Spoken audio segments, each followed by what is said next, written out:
বিশাল বিশাল display, এত বড় display যে ডিসপ্লের কাছে আপনি একদম ছোট হয়ে যাবেন। এইখানে সোলার সিস্টেমকে দেখানো হচ্ছে। সোলার সিস্টেমের সাথে অন্য অন্য গ্রহগুলোর তুলনামূলক গতি এবং তুলনামূলক আকার আয়তন সম্পর্কে একটা বিস্তর ধারণা দিচ্ছে। এটা এমন একটা টেকনোলজি, যে টেকনোলজিটা হচ্ছে 3D টাইপের। এটা উপর থেকে প্রজেক্টরের মাধ্যমে আলোক রশ্মি ফেলে এবং যে মডারেটরগুলো আছে, জয়স্টিক টাইপের কিছু কন্ট্রোল আছে, এইগুলো দিয়ে হচ্ছে আপনি ঘুরে ঘুরে মানে আপনার পছন্দের প্ল্যানেট বলেন, আপনার পছন্দের স্পেস স্টেশন বা এই রিলেটেড অনেক কিছু আপনি দেখতে পাবেন এবং এটা 3D মডেল হিসেবে দেখতে পাবেন। সেটা আপনি হাত দিয়ে স্পর্শ করলে বুঝতে পারবেন যেটা একটা 3D লুক আপনাকে এনে দিচ্ছে। এরকম অনেকগুলো ডিসপ্লে আছে যেখান থেকে আপনি আপনার ইচ্ছা মতো মিউজিয়ামের ভেতরে যত সব অত্যাধুনিক জিনিসপত্র রাখা আছে সেই সম্পর্কে আপনি বিস্তর ধারণা নিতে পারেন। তার কাছ থেকে আপনি এক্সপ্লেনেশন নিতে পারেন। সে আপনাকে ধরে ধরে আলাদা আলাদা করে বুঝিয়ে দেবে এবং বিস্তারিত বলবে। ভেতরে প্রবেশ করলে আপনি কোনোভাবেই বুঝতে পারবেন না যে আপনি আসলে পৃথিবীতে আছেন, যে আপনি সত্যি স্পেস স্টেশনে আছেন। গুগল আর্থ থেকে আমরা পৃথিবীর যে ভিউটা দেখতে পাই এবং জুম আউট করে করে আমরা বিভিন্ন লোকেশন যেভাবে ট্রেস করতে পারি, ঠিক এরকমই একটা বড় পরিসরে, একটা বড় পর্দায় আমরা আমাদের পৃথিবীকে দেখতে পাচ্ছি। এটা হচ্ছে এমন একটি ডিভাইস যেখানে আমাদের প্রথম যে ব্যাজটা পরিয়ে দেওয়া হয়েছে, সেই ব্যাজটা এখানে প্রেস করলে আমার নাম সহ ডিটেল ইনফরমেশন চলে আসে। ইভেন এই বড় যে ডিসপ্লেটা আছে, সেই ডিসপ্লেতে আমাকে দেখা যায় স্পেস শ্যুট পরা অবস্থায়। মানে কি বলবো, এটা আসলে অন্যরকম একটা অনুভূতি, যে মনে হচ্ছে যে সত্যি আমি স্পেস শ্যুট পরে স্পেসে আছি। অ্যাডভেঞ্চার আর রোমাঞ্চে ঘেরা এই ফিউচার মিউজিয়ামে অনেকক্ষণ সময় পার করলাম। আরও আছি বেশ কিছুক্ষণ, তবে এখন স্পেস থেকে নামার পালা।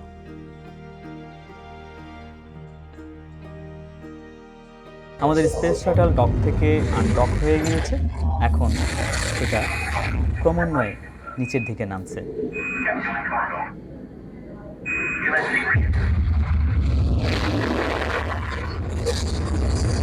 আমরা স্পেস শাটল নিয়ে খুব দ্রুত গতিতে নেমে যাচ্ছি পৃথিবী থেকে। ভালো করে লক্ষ্য করে দেখতে পাবেন আমরা প্লাম জুমের পার করে ঠিক তারই পাশে আর একটা দ্বীপের মতো জায়গায়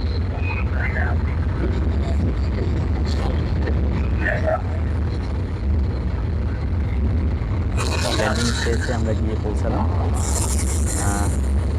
একদম বাস্তবিক ল্যান্ডিং, একেবারে মনে হচ্ছে জীবন্ত বাস্তব সুন্দর স্মুথ একটা ল্যান্ডিং হলো আমাদের।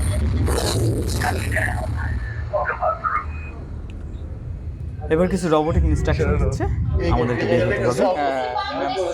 এটা একটা উইন্ডো, এই জানালা দিয়ে দেখা যাচ্ছে ভবিষ্যৎ দুবাই।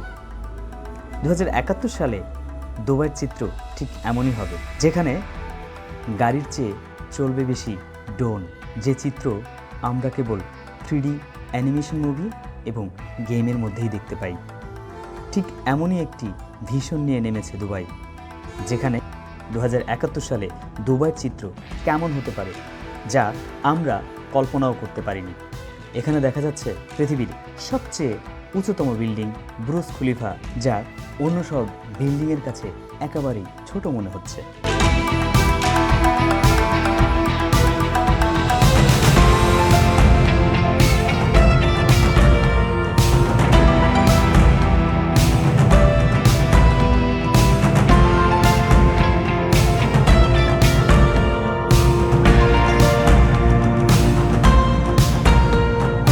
এবার আমরা প্রবেশ করব ডিএনএ লাইব্রেরিতে।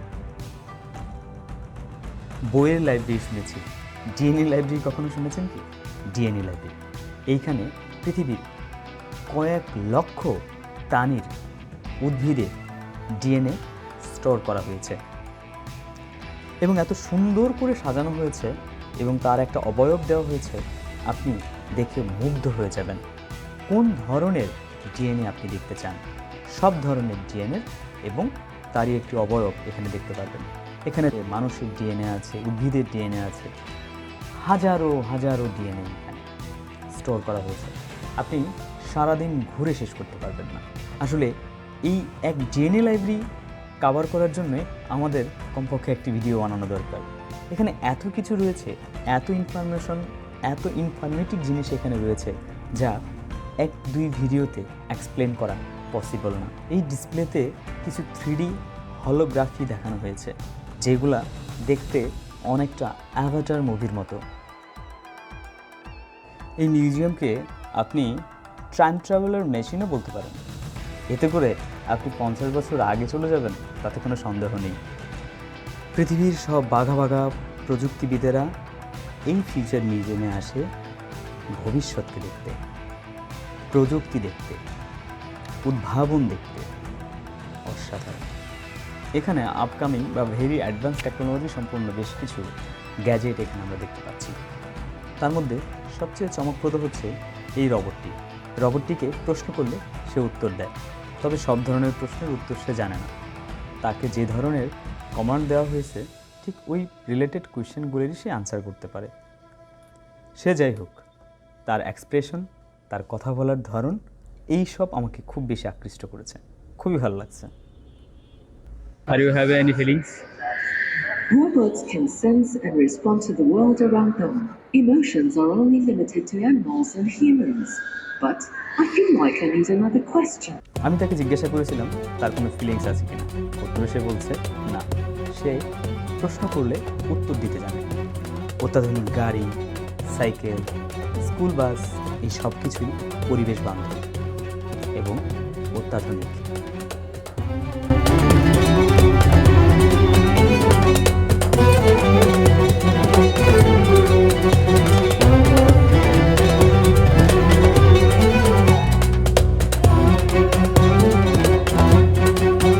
মোটামুটি সব কিছু ঘুরে দেখা শেষ, এবার ব্যালকনিতে যাবার পালা। ব্যালকনি থেকে এর আসল সৌন্দর্যটা উপভোগ করা যায়। এখান থেকে আপনি আশেপাশের রাস্তা, বিল্ডিং এবং এই পুরো আর্কিটেক্টটাকে, এই পুরো ডিজাইনটাকে আপনি খুবই সুন্দরভাবে উপভোগ করতে পারবেন।